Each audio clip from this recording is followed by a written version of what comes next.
Today, the great Sir Lawrence Freedman comes back on School of War, talking about his new collection of essays on strategists and strategy. This is a great weekend listen. We had a leisurely stroll through a series of topics. Strategists like Michael Howard and Colin Gray, politicians like Margaret Thatcher and Ronald Reagan and his Star Wars initiative, talked about the relationship of tactics to strategy. And of course, since it's Lawrence Freedman, we talked about the latest in Ukraine. Let's get into it. It is a prescription for war, this Iraqi invasion of Kuwait. December 7th, 1941, a date which will live in infamy. The bloody experience of Vietnam is to end in a stalemate. We continue to face a grave situation in Iran. We shall fight on the beaches, we shall fight on the landing grounds, we shall fight in the fields and in the streets. We shall never surrender. Hi, I'm Aaron McLean. Thanks for joining School of War. I am delighted to welcome back to the show today Sir Lawrence Freedman, Emeritus Professor of War Studies at King's College, author of many important books on strategy and war. He has a Substack collecting his or conveying his essays on the subject over the course of recent years. And most recently, in the subject of our conversation today, he's published a volume on Strategists and Strategy, Collected Essays 2014 to 2024, which includes pieces from this Substack, but also pieces that originally appeared elsewhere. Sir Lawrence, thank you so much for coming back on School of War. Thank you for having me. You have a lovely sort of reflection in the introduction of this volume that got my attention in particular, just about the value of essays and essay writing and essay reading that Substack has sort of revived or at least given energy to on some level. And it struck me because this is how I grew up learning. I sort of fell in love with long but not book-length pieces by writers like Christopher Hitchens, for example. And I learned a lot about the world through reading those essays, in some ways much more than I was learning in high school, for sure. Tell us about your own history with this genre or format and how you came to it, especially in the last few years. Yeah, thank you. It's true. I mean, I think if you're in the academic world, you're used to a certain sort of article, sort of mandated by the profession, which has to be very careful, has to be make sure every statement you make is sourced with lots of footnotes explaining the sources, clear methodological approach, and so on. And a lot of these essays are very important and useful and serious, but they can get a bit tedious, and often they're just not read, which is the sad part about a lot of academic writing. Whereas there's another tradition which comes from journals in the US, you would say, Atlantic or Vanity Fair or wherever, that always allowed for a reasonable length. I mean, a newspaper article can be very influential and effective, but that's normally about 800 words, perhaps 1,000, and you can get a certain amount into that. An academic article may be 10,000 words, but a lot of it taken up with footnotes. 3,500 words, you really should be able to get into an argument with nuances and so on. And it encourages good writing. I was very fortunate, something I mentioned in the book, to have as my sort of supervisor and mentor Sir Michael Howard, who was really an essayist. I mean, who wrote a lot for, I guess you'd call highbrow journals, and got a good audience because of that. So if you've got something to communicate, you want to find a way to communicate it. Now, I think with the internet and the development of online platforms, there were opportunities for this. I mean, War on the Rocks, in a sense, was the first place I used that gave me an opportunity to get something out quite quickly on a developing topic without going through all the rigmarole of peer review. Peer review has a lot of advantages, but not if you want speed.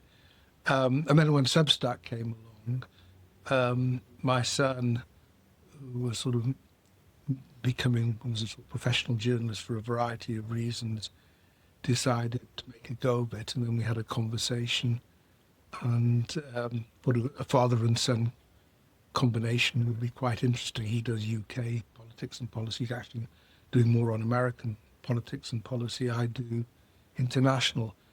And it's really worked very well. You can control when you do it, how you do it, the length of which you do it, the timing, and you get and if you're lucky, you get an audience, which we now have. So I found it really very, very useful. It is demanding, however, because if you signed up, as you know, even with a podcast, once you agree to do something regularly, you've really got to deliver. Otherwise, you're letting people who have subscribed down. So it's a bit of a treadmill, but nonetheless, I found it very rewarding and kept me on my toes. Yeah, I always think about this coffee shop that used to be in a neighborhood I lived in as a young man, and I relied on it. I would go there for my coffee and breakfast sandwich every morning, and then one day I walked over there and they just were closed for some reason. They just weren't open. And I think I didn't go back for weeks. And I actually reflect on that now. As well. If that was how annoyed I was that my breakfast sandwich, there's probably some totally legitimate reason too. They probably had some illness. It was a small, small business. It wasn't a big chain or anything. I mean, Substack, it's a small business. I mean, it's a big business in general, but for people like Sam and me, it's our little business. And if you want to keep customers, you've got to satisfy them, which is why I think, I mean, people some sort of way resent the paying aspect of it, but I mean, it doesn't matter so much to me, but for, my son's major source of income, and we put a lot of work into it. And I think if you do that, people are prepared to pay if they think they're getting something in return, and we're by no means the highest charges. So I think, but it is a contract, and you do have to fulfill your side of it. You mentioned Michael Howard. A lot of the pieces in the book are quite personal and have an autobiographical angle, and some include that, but are really tributes to peers and mentors. The Howard piece was one of my favorite in the book, so I'm glad you raised it, because I was planning to ask you about it anyway. Maybe for listeners for whom they know who Sir Lawrence Freedman is, they probably know who Colin Gray is. These are major authors as they were growing up and learning about these subjects. But Michael Howard is a figure of an earlier time. Maybe they've heard the name, but they don't quite know much about him. Who was Michael Howard? So Michael set up this Department of War Studies at King's. I mean, he joined the college after the war. He had quite a distinguished war record. He won the Military Cross, and really, I think, established war studies. I mean, he was a military historian, but went beyond that as a field of study, and that he was prepared to be interdisciplinary. He would look at the politics and the sociology, and certainly at the ethics of issues. He made his name as a historian with the book on the Franco-Prussian War that came out at the end of the 50s. And I think he died last decade, well into his 90s, and still very much all there right to the end. But he's perhaps best known for collections of essays. I mean, he was also a very influential figure for me because he took me under his wing when I arrived at Oxford in the early 70s. And as I tried to point out in the essay, we were very different. I mean, he was a good public school, the Guards, Christchurch, Oxford for an undergraduate. I mean, he was very much part of the establishment. I came sort of lower middle class Jewish boy from the north of England, a bit scruffy and gabbling around, and he encouraged me. I think he was pleased to have a Brit to work with because a lot of his students were Rhodes Scholars, Americans, and we stayed close right until his death. So in that sense, through all my career, he was present. And I think the approach I've tried to adopt, that is interdisciplinary, focus on what's bothering you rather than trying to prove some methodological point. Try to write for a wider audience and not just for your peers. All of these things I got from him. I mean, I wanted to emulate him. You talk about in the piece, showing up not only with these, call them socioeconomic differences, differences of background, but you were coming as a young man of the left, I take it, and quite concerned about the social sciences and methodological questions, and you encountered this man. What were the wars, as it were, he was fighting intellectually? What was his intellectual lineage in these debates about the nature of war and of strategy, and how did you sort of get pulled into those debates? It's an interesting question. I mean, I think he had a very practical approach because he'd been in the Italian campaign, he'd seen war at first hand, and I think if you read a lot of his essays, they're very influenced by his own experiences, which made him skeptical, I think, of grand theory, because he saw how it all broke down when actually he got to the fighting end of everything. So he was skeptical of grand theory. It wasn't, and I hope it's true of me too, it wasn't that he was uninterested in the question of theory and methods. He knew that they could be important, but he wasn't bothered about getting too much into that. It was the substance of the issues. And I think his generation, having been through the war, then had to confront the nuclear age. And he was one of the founders of the International Institute for Strategic Studies, for example, which was set up precisely because there was concern in the UK at the time that there just wasn't the intellectual capacity to cope with the ethical and strategic challenges posed by nuclear weapons. And that was... So for somebody whose training was to look back particularly into the 19th and early 20th centuries, he felt that they had somehow to cope with the present because it was posing such different challenges.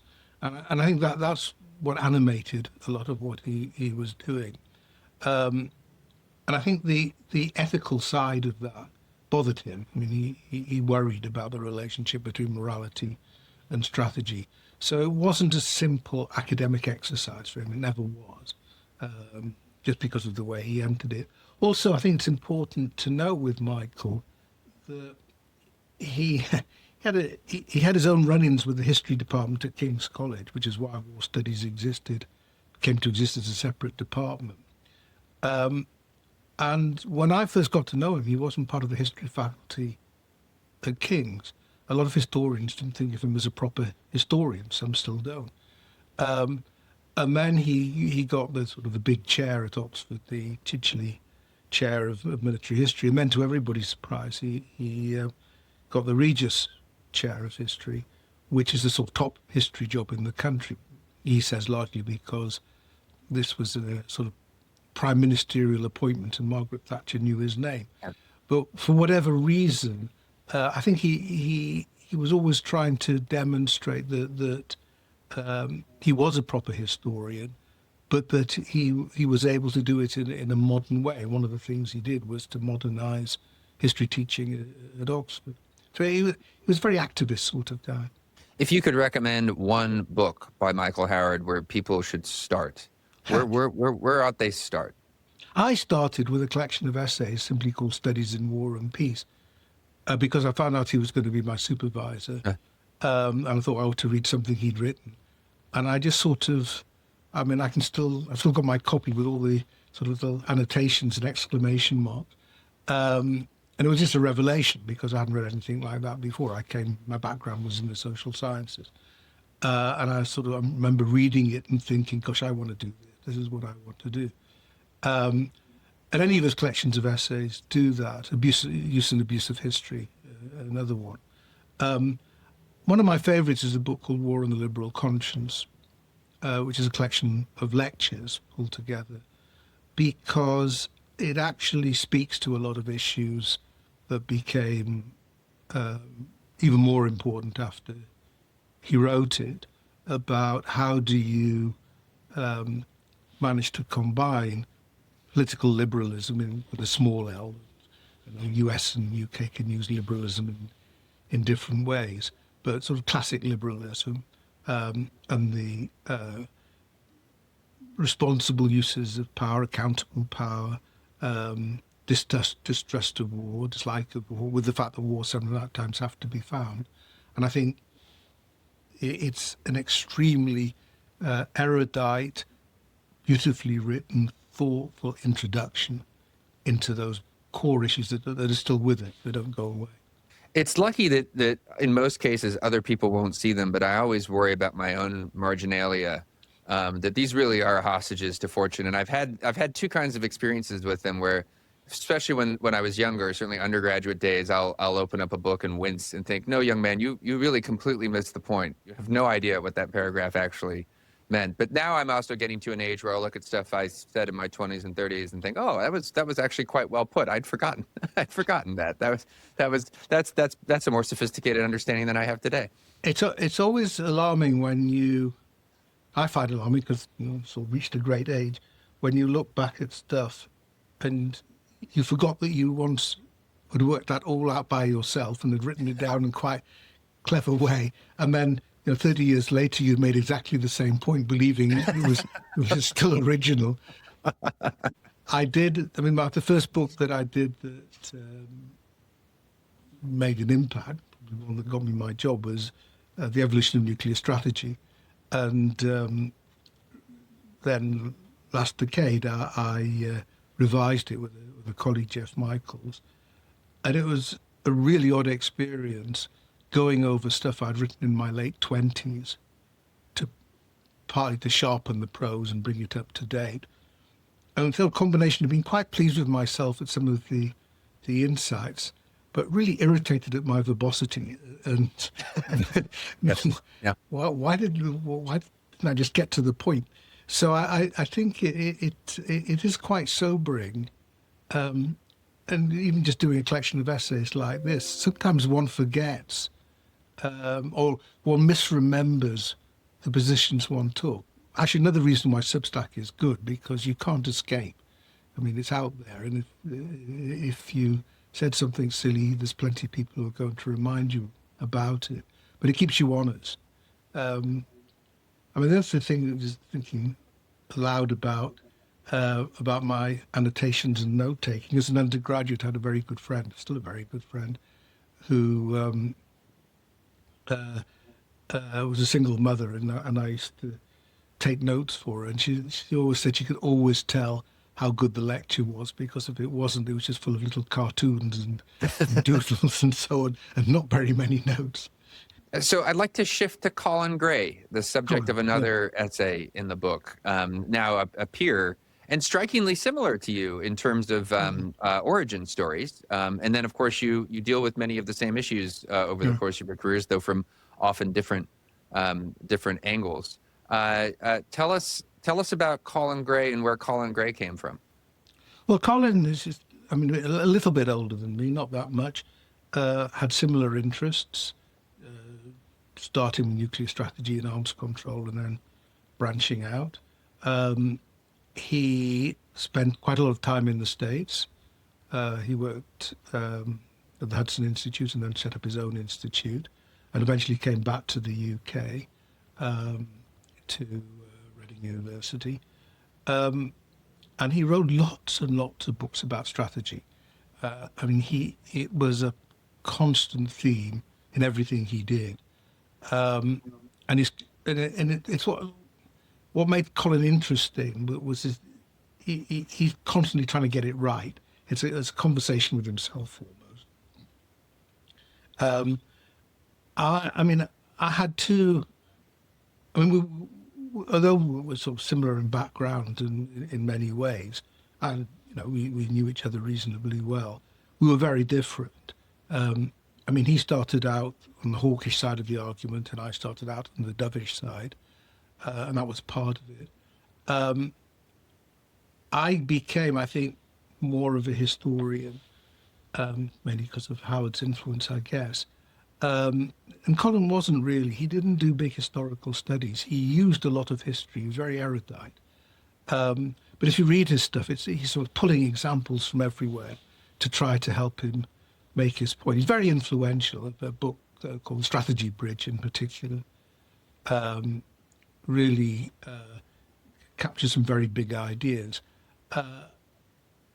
And you always felt with Colin that if you had a good point to make, he would acknowledge it and take it there. And he really went for you if you had a bad point, which was fine. So we had, and I think I wrote the essay in part because I had a sort of slight guilt that I never really engaged properly with him while he was alive and after he died. This was being made. I wanted to do a proper assessment rather than just say nice things. And I think that the more I did it, the more I appreciated this sort of evangelical determination to promote strategy, that it's something that people should really think about and put time into, with a struggle to work out exactly what strategy was. How do you best define it? How do you explain to people why it's worthwhile? And one of the arguments we had towards the end, after my strategy book came out, which it's made it clear it wasn't the way he would do it because he wasn't interested in business strategy and political strategy as I was. But I'd had a go at the idea of a master strategist. My view is that strategy is something everybody has to do in some way, especially if they reach a senior position. And they can do it bad or worse, but some of it's going to be intuitive and so on. Whereas I think Colin presented it as something that really is very challenging and difficult and requires rather special people to do it well. And I wasn't sure of that. So we argued about that. So we had differences. We weren't of like mind at all. But it really ought to be possible to disagree and argue and challenge each other without falling out. And I think we managed that. One aspect of his work that you point to in your piece that struck with me is his own sort of evolving view on this question of, is strategy a body of knowledge which is sort of unchanging and thus as a consequence, or at least partly as a consequence? It was formulated quite early. I think the line is, if Thucydides, Sun Tzu, and Clausewitz did not say it, it's probably not worth saying, or something like that. Or are there new things under the sun, or new formulae, or are there in fact in the 20th and 21st centuries fresh things to be said about strategy? And having made that very blunt observation at some point in his career, you suggest that he was perhaps softening a bit. I think he was. I think there are clearly timeless features of strategy. That if you read Thucydides or Pliny or anybody from the classics, I recognise that. I can see what they were trying to do. And in my book on strategy, I started with apes, because they know how to form coalitions, they deceive each other, and so on. So I think there are aspects of strategy that are unchanging, and you can still look at Clausewitz or Sun Tzu. I think is very aphoristic, so you can always find a Sun Tzu quote to suit your purposes, and some of the most famous Sun Tzu quotes turn out to be made up. So it's not, they don't even come from Sun Tzu. But you can read Clausewitz for profit still. But it's not a sort of, you shouldn't use it like, the Marxists would use Marx or Lenin, as if it's the absolute truth and you can't deviate from it. And we're having conversations now prompted by AI and the experience of the wars we've been through, which some of it Clausewitz would have well understood and could have joined in happily. Others he would find bewildering. So, obviously this is a subject which has to change, especially in the military sphere. I think one of the values of remembering the classics is it stops you getting too obsessed with new technologies, because otherwise you can assume that every bit of new technology changes everything, and and warfare will never look the same again, whereas in practice, there's certain features that just keep on repeating themselves. You mentioned that over the course of your careers, but especially early on, you tended to approach questions from a more dovish angle and Gray from a more hawkish angle. You have a separate piece collected in the book on Reagan and Star Wars and the Strategic Defense Initiative, where I assume this was one of those times. I just funny, just before we convened this morning, Sir Lawrence, I recorded an episode on the big week of nuclear news that we had last week with the end of New START and the assertion of this Chinese nuclear test. And as you know, President Trump is calling for the creation of Golden Dome. So what's old is new again, it seems. And so maybe say a word a bit about you and about Colin Gray. I don't know if he would have been at Hudson at the time and sort of under the umbrella of Herman Kahn, but what were these debates in the early 80s about Star Wars? And where did you come down and where did he come down, and what, if anything, seems relevant today from all that? Well, I mean, it actually goes back further than that with me, because it starts with my thesis under the supervision of Michael Howard in Oxford, which was on the way that the US intelligence community assessed Soviet strategic arms development and the influence on policy. And the big debate then of the late 60s and early 70s was anti-ballistic missile defenses. And this was a bitter debate, as bitter as any that followed, and I think set the terms for what followed, because in a sense it was the one the doves won. Although many of the hawks could point out in a rather perverse way, because the argument was that to have stability in the nuclear age, you had to recognize the dominance of the offensive, because then you had mutual deterrent. Whereas if one side had a breakthrough in missile defense, that would be a source of instability and would mean that a first strike became a possibility. So you had this sort of slightly perverse logic that defense good and defense bad, which understandably a lot of people sort of recoiled at. But I sort of accepted that logic. And the basic problem was that it didn't seem to me to be so much a policy choice as just a fact of life, that if you tried to set up a defense, the offense could normally beat it, especially when you're talking about nuclear weapons, because not many needed to get through in order for it effectively to have failed. And the defense would have to protect against large numbers of targets, not being sure when an attack could come, against what it would be directed, what the tactics would involve, and then when you had multiple warheads on individual missiles, it all became harder. So my view, embedded quite early on, was that whether or not you would like to see a defense against nuclear attack, good luck. I mean, it was just very unlikely.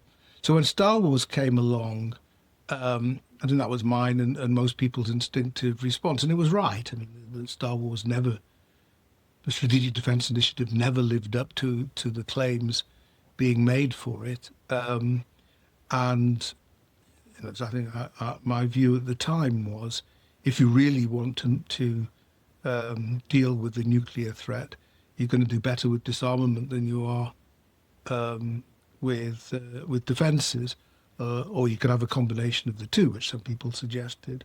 Although, of course, disarmament turned out to be pretty tricky, as we've seen as well.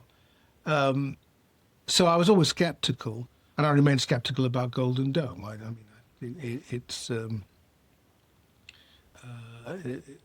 I don't think the US can afford what it will involve, and if you look at particular challenges with it, you just look at the defense of Guam, which we pointed out to me a number of times is a good test for missile defenses. It's complicated and expensive, and a lot of the systems don't work. Now, I think the polarization of the debate was a bit unfortunate, though, because I think what it did was lead to a skepticism about all defenses under all circumstances. Whereas in practice, and I think this became quite clear when we came to Desert Storm in '91, and the Iraqi Scud attacks and so on. Actually, defences in some cases can be very useful if only morale boosting and pretty important. And obviously, we're seeing this daily in Ukraine at the moment. So I think there were very special circumstances with defense against nuclear-tipped missiles that in most, and I think the arguments then still hold very strong, but it migrated over into conventional defences, and I think we've got over that now. We can see where conventional defence really does make a difference and is important. Well, I want to draw this out a bit, if you'll allow it. I wonder if I think it's sort of incontrovertibly the case that the Doves won the argument back in the Cold War, just for the fact that Reagan in the end doesn't see it through, and sort of has his own turn towards arms control as well. So rightly or wrongly, the Doves win the policy argument. I wonder if all the hawks, if Colin Gray were back and with us commenting on the events of 2026 and where the United States may be going after last week's big week of news on these questions, is the improvement in the technology of missile defense, which seems to me to be pretty demonstrable between the 1980s and today. If you look at Israel and Iran in 2024 and then the 12-day war in 2025, I mean, things do get through, and perhaps, Sir Lawrence, what you'll tell me is, well, that's all you need to know, because if there's nuclear tips, all you need is a couple things to get through, and it's failed. I don't know. I mean, it's, if you have a system that's designed really to protect your own capabilities as some sort of perhaps the problem with the hawks all along, and you suggest this in your essay, was that they're making this claim that this is to protect populations. And the truth is there is no defense system, even with 2026 technology, so comprehensive that you're going to reliably, in the face of a massive barrage of enemy nuclear missiles or nuclear weapons, one way or the other, actually prevent any American city from being bombed. But if instead you're thinking about things in more of a counterforce way, and they're trying to take out our capabilities and we're trying to take out their capabilities, you actually have to defend a lot less to pull that off, and the technology to defend it is getting better. What's wrong with that line of argument? No, I don't think there's anything wrong. I mean, I don't think one should be dogmatic about these things these days. I still think it's the case that if you want to protect against a Russian nuclear barrage, you've got your work cut out. Whatever the improvements in sensors and interceptors and so on, and that's probably increasingly true with China as well. I think. I mean, by all means, look at it, but it's going to be tough. Obviously, if you're dealing with Iran or North Korea, we've had a book and a TV program that postulated a single North Korean nuclear shot triggering Armageddon. And, famously in House of Dynamite, the interceptor didn't work. So you're always going to have that nagging doubt that if you're going to be dependent at a critical moment on technology that's never been tested in the right way to see you through the crisis. But when you're talking about Israel's Iron Dome or the efforts by Ukraine to protect its infrastructure and so on, it's going to be much more patchy. And nobody would suggest that Israel, I think some people would suggest that Israel was wrong to develop Iron Dome, but it certainly, strategically, it's helped them a lot. Because given the threat that they were facing from Hamas and Hezbollah, it could cope pretty well. And the Iranians were sort of at the edge of their range against more sophisticated threats. Or let's say Hamas and Hezbollah had coordinated their actions on 7th of October 23, and everything had come at once. Israel would have been caught. These things are not black and white. Ukraine shoots down a lot of incoming Russian missiles and drones and so on. It doesn't quite shoot down enough, especially when the weather's extremely cold. So I don't think one should be dogmatic about it. Technology, as you say, has improved in ways I wouldn't have expected. And the speed of decision making, which AI helps with in terms of identifying an incoming threat, working out what you've got to meet it and so on, working out whether it's worth dealing with this because its trajectory is leading somewhere important as opposed to somewhere irrelevant. All of this is a step forward, but we can see that even the best defenses can still get overwhelmed. There's so much else we could talk about from the volume, but we have limited time, and so I think I want to take you to your piece on tactics, which is really a piece ultimately about the differences between tactics and strategy. And in a way, your most recent answer sort of takes us there. That these questions of strategy, when we're talking about nuclear exchanges, pretty quickly merge with questions of tactics at a high level. But I'll just say this in praise of the piece, which I really do recommend, is it has this quality that I had this reaction to it that I often had reading Charles Krauthammer back in the day, where I would finish one of his columns and think this reveals plenty about me, but nevertheless, I would read one of his columns and think to myself, well, yeah, obviously, that's obviously true. And then I would think, well, if it was so obviously true, why didn't I say it? Why didn't I write it? And it was these things that seem very commonsensical, except they're not articulated enough, and certainly not by me. So what inspired you to clarify what tactics actually is, and why has tactics fallen into low repute compared to all of the ink spilled on questions of strategy? Yeah, I know it's actually what inspired me, because I was one of the contributors to the Hal Brand's Makers of Modern Strategy, and I wrote a piece about sort of how the term has been used over the last few centuries and so on. And I was doing a session on behalf of the book, and it suddenly struck me while we were talking that there's no Makers of Modern Tactic, and that tactics tends to get disparaged. That's sort of a lowlier activity. And this was just a sort of thought that occurred to me while I was talking, and the more I thought about it afterwards, the more I thought, actually, it's a more serious thought than you thought you were making at the time. I was sort of vaguely joking about it. Nobody becomes the vice president for tactics. You have lots of vice presidents for strategies in organisations. I was one myself. So I started to think about it, and the more I thought about it and just think about it in popular culture and so on, actually we focus on tactics all the time. It's the most interesting stuff people do, because unless you get your tactics right, you can have the best strategy in the world, and it's just not going to get anywhere. And the famous line from Sun Tzu, which I quote, is one of the mythical ones. It was made up a few decades ago. Everybody quotes it, and I'd quoted it, I'm embarrassed to say, until one day I checked it and realised it wasn't there.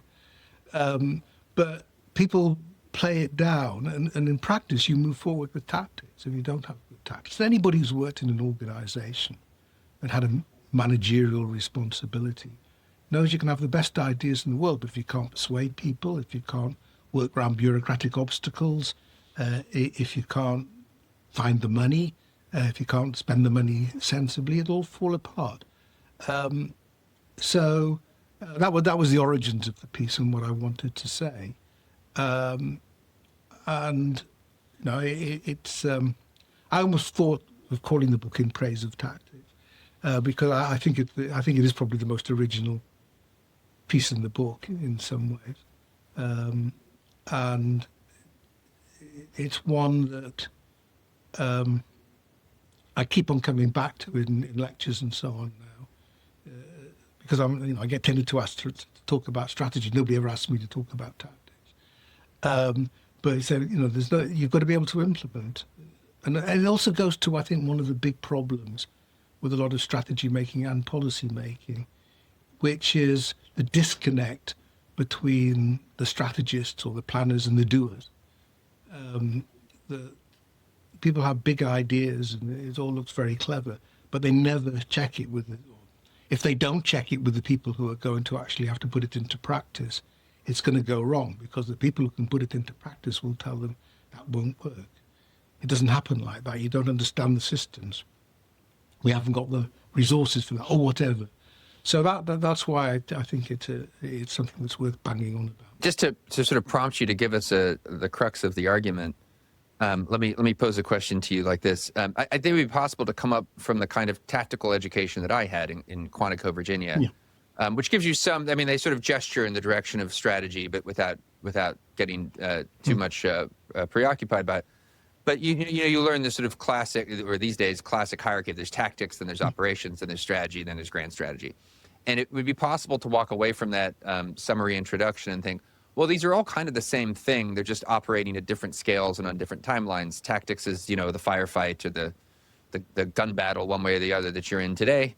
Operations is a series of them and the coordination of them. Strategy is the war. I don't need to. I think most listeners will appreciate the way in which there's a way of understanding strategy and tactics. It's just differing in their scale, in their time horizons, but fundamentally being the same activity.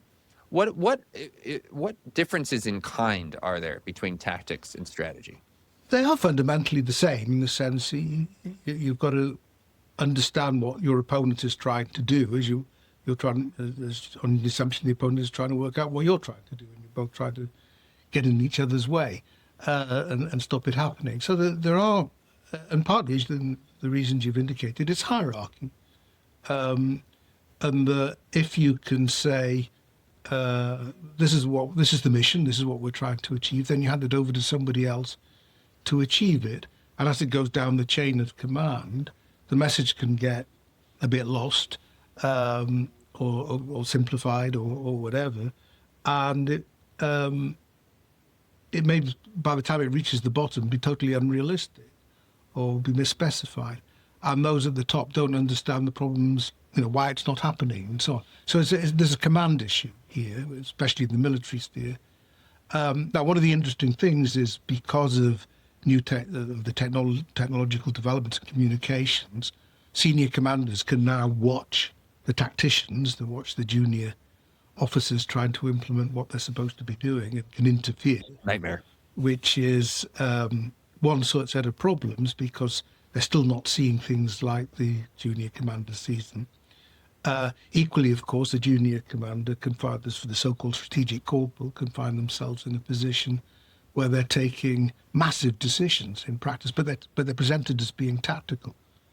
So I think they are part of a piece and should be understood as being part of a piece. Hierarchy and organizational challenges means that the top is supposed to see the big picture, and at the bottom you concentrate on the little picture, and there's a granularity in that, which obviously makes a difference with tactics. I think what I was really getting at is tactics is about implementation. It's about making sure that what you want to happen does happen. You can think about the future with strategy, but you move forward with tactics. And that's where the drama comes and a lot of the challenges come. Strategy can look really great when it's set out in the PowerPoints or in the 3-page memo or whatever. But unless somebody can actually turn this into practice, then it'll just be so many words. Yeah. Or, and we can think of all sorts of, there's examples all around us every day of great strategies let down by terrible tactics. Well, and as you point out, this is why you get all sorts of movies about tactics and battles, but not as many about strategy. It's very few movies that are about people scratching their heads and writing long memos. It's not very dramatic or exciting. Yeah. No, and I think just on this difference of with implementation being the key. Yeah, that's really what I was getting at. Yeah, no, and it's important. I mean, I think about my time as a lieutenant and a captain. If I was ever sitting around ruminating about what my ultimate goal here was, the system had badly broken down, and I actually probably was once or twice, is the truth. But that's because the system had failed. Really, I should know my goal, and someone should have given it to me. Whereas a strategist, certainly a grand strategist, if you're Henry Kissinger sitting there in the White House, you are on some level ruminating about what am I trying to do here? What is the system? What is the American place in the world that I am trying to bring about? And maybe you change your mind about that. I think there's something else which is also part due to my view of strategy. I think too much strategy starts with ultimate objectives and works backwards. How do we get to this far better state of affairs? And then, through a series of steps from where we are, we'll get there.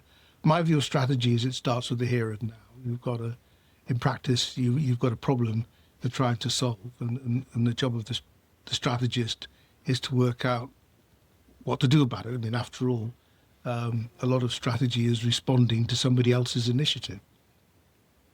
And, going back to this movie, House of Dynamite, they clearly had no idea what to do.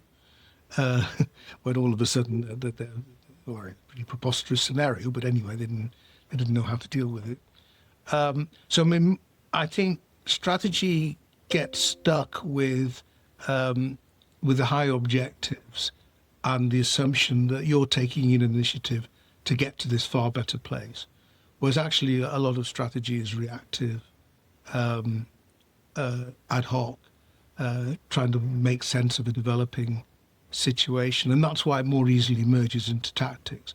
Whereas if you have this more exalted view of strategy, then it is a very different activity from tactics, because tactics is here and now, whereas strategy might be about these great visions for the future.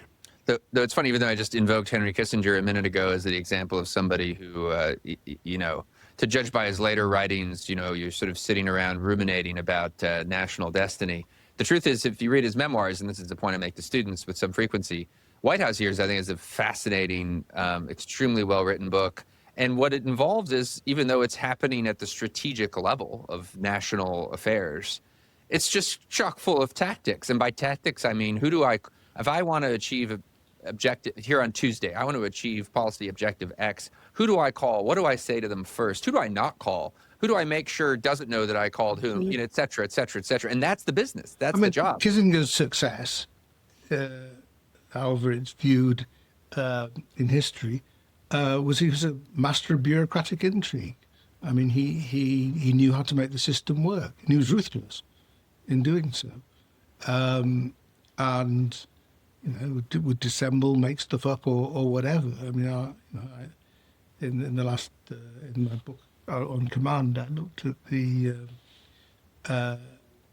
Easter campaign of in 1972 against the North Vietnamese offensive, and it's fascinating just reading the memos and the stuff and seeing how Kissinger was trying to manipulate everybody because he wanted the peace process to carry on. And his view, I mean, it's a fascinating clash, because his view was, and Nixon's view, was somehow you've got to browbeat the North Vietnamese into providing concessions on the peace process, while the commanders in Saigon were desperate to try to stop North Vietnamese offensives and wanted to use available air power for that purpose and that purpose only, rather than worrying about coercing Hanoi. So it's a very interesting clash of strategies. I mean, this is a genuinely strategic issue, but it comes down to how do you use your available air force. If I have one nagging fear about all of this, just because we've spent so much time today talking about nuclear affairs, it's that the world of the Second World War, where you have Franklin Roosevelt and Winston Churchill consulting with the military chiefs responsible for ultimate decision making, but then things take days, weeks, months to play out. You can sort of assess the fruits of your decisions. It's formulated, it's brought back to you for a new political decision. I'm oversimplifying, and it was obviously a lot more stressful than that, but nevertheless, if push ever came to shove at the nuclear level, both our systems of government, Sir Lawrence, in the UK and the United States, both nuclear-armed countries, really require our senior politicians, our prime ministers and presidents, they will suddenly have to be tacticians in what will definitionally possibly be the greatest war ever fought. And it will potentially all be over, or at least unalterably defined in a few hours, if that. That gives me pause. That occasionally worries me because it is a different business tactics. And Well, I mean, the problem is that there are no good tactics for these situations. I mean, if you're faced with a nuclear war, you've already failed because deterrence has failed. And I think we use the phrase deterrence has failed too loosely. When anything happens we don't like, we think, oh, well, we failed to deter them. But if nuclear weapons are being used, then deterrence has failed. And deterrence works because nobody knows quite what will happen, what the sequence of events will be, how escalation will take place. And that's because it's very difficult to come up with sensible uses of nuclear weapons, because they all depend on the psychological effect on the decision makers at the other end, unless you're confident that you can actually manage a disarming first strike, which at the moment still is beyond anybody's reach. So the problem you've got, which is why, fortunately, in a way, scenarios for nuclear war remain pretty difficult to work out and seem to depend on mad North Korean leaders at the moment. Because of that, deterrence sort of holds this basic uncertainty about how it would all work out. And, again, going back to House of Dynamite, I mean, the bewilderment of the president when in a quarter of an hour, which I think would be a pretty compressed time frame, but in a quarter of an hour he's got to work out what to do next, is and none of the options presented to him making any sense at all. All of that sort of rang true, except I don't think a serious military commander would have asked him to make that sort of decision in a quarter of an hour. I think that's why the scenario doesn't work. But if you look, a lot of presidents, when they have this introduction to the CEOP, they used to be, and I mean, they don't want to do it. They find it revolting. They don't. Reagan famously really didn't want to be confronted by those sort of decisions, and good. You can understand why, but they need. At the same time, this is their responsibility. They've got it. I once had a conversation with Margaret Thatcher because she was.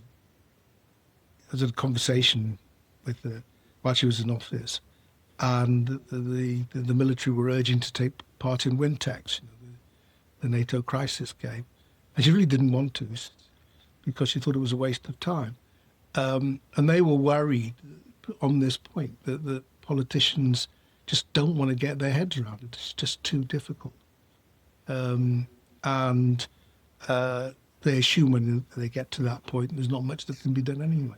Tell us more about the conversation. What did she say to you? What she said, she had been to one of these exercises before. She said, "Didn't I bomb Cuba?" I had no idea how this arose, but it was a good line.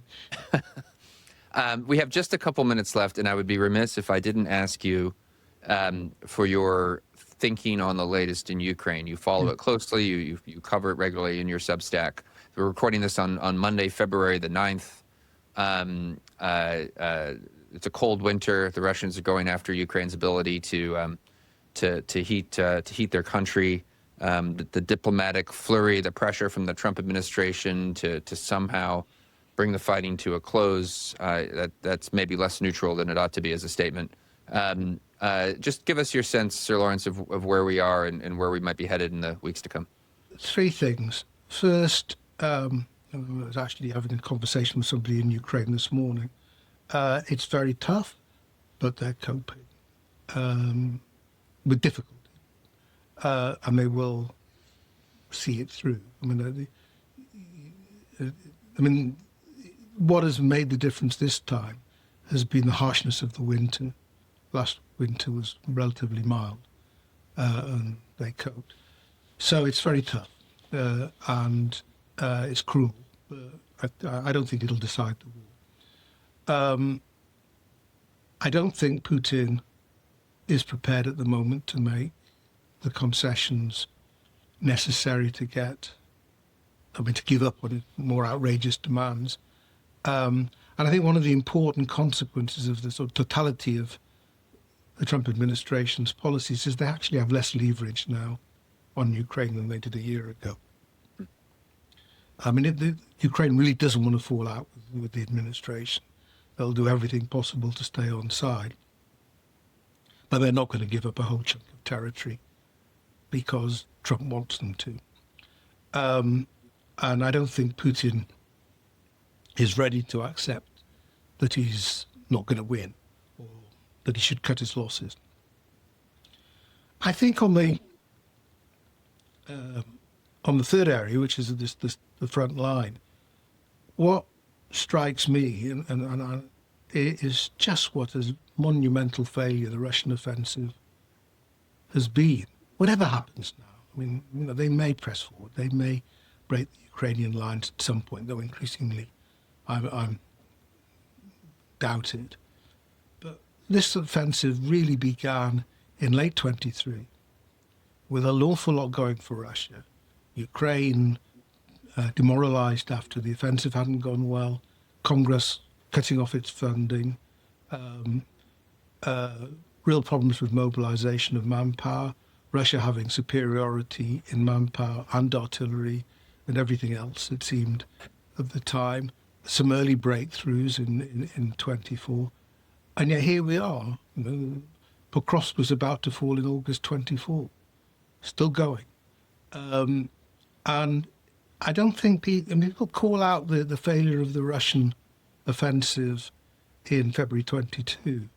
But I say, whatever happens now, there's been a couple of years, over more than 2 years, with so little to show for it and so many lost. Seems to be an extraordinary military failure. And I think the nature of the battlefield now makes it very different for either side to mount effective offensives, just because the follow-through is so hard. And you don't get, the impression from talking to Ukrainians, following Ukrainian sources, that they're particularly gloomy about the military prospects for the coming months. It's difficult. All wars are difficult.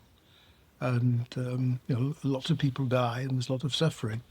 But I don't get the feeling that things are as critical for Ukraine as certainly they appear to me to be this time 2 years ago. Now, these are dangerous statements to make, and, somebody will say, hi, look at what you said, and then the Russians break through. I just find it difficult to expect. Now, if they don't break through, there's going to be a moment in the spring when Putin is going to have to contemplate the fact that the Ukrainians didn't capitulate because of the suffering imposed on them over the winter, the lack of progress on the front line. But I would say it's still a lack of progress even if they do make, get a few more cities, another city or a town or a village or whatever. And the economy in trouble. And the Russian economy is in trouble. So at some point you have to think there's going to be a reckoning. The problem is for Putin, this is existential. He believes it's existential for Russia, it's certainly existential for him. And to give up would be to admit a terrible failure. Because although this is a ceasefire now would hardly be considered a victory for Ukraine because so much of their territory is occupied, it's hardly a victory for Putin because of the objectives he set for himself. So, it always seems like the next few months are critical, and this war's now been going on longer than Russia's Soviet Union's Great Patriotic War. So it can go on longer. But you do have a feeling that in the Kremlin there must be some of the view that Trump gave Putin his best chance of ending this war with some sort of dignity. And, a president that was clearly wanted to do a deal, wants to do a deal with Putin, but Putin just didn't give him enough. And that, again, may be seen as a diplomatic failure to go with the military failure. That I may be being too optimistic it's not particularly optimistic because it's just the war carries on and people keep on dying. But if it's going to end, it's going to end in the Kremlin. I mean, that's where the decision to end it will be, because the Ukrainians don't have much choice. They've got to keep on going. Lawrence Freedman, the book is called On Strategists and Strategy, Collected Essays 2014 to 2024. It is the nature of a podcast that's only an hour long that we could only really cover a couple of things in the book. There are plenty of other, I love the pieces that we just made reference to, but there's great reflections in there on metaphors drawn from chess for military strategy and sort of investigating the origins of the term stalemate and how relevant it is, and reflections on poker and John McDonald and journalism. And it's really, I wish there were more books, more collections like this. And so thank you so much for making this contribution and for coming on School of War. Thank you very much. It's good to talk to you.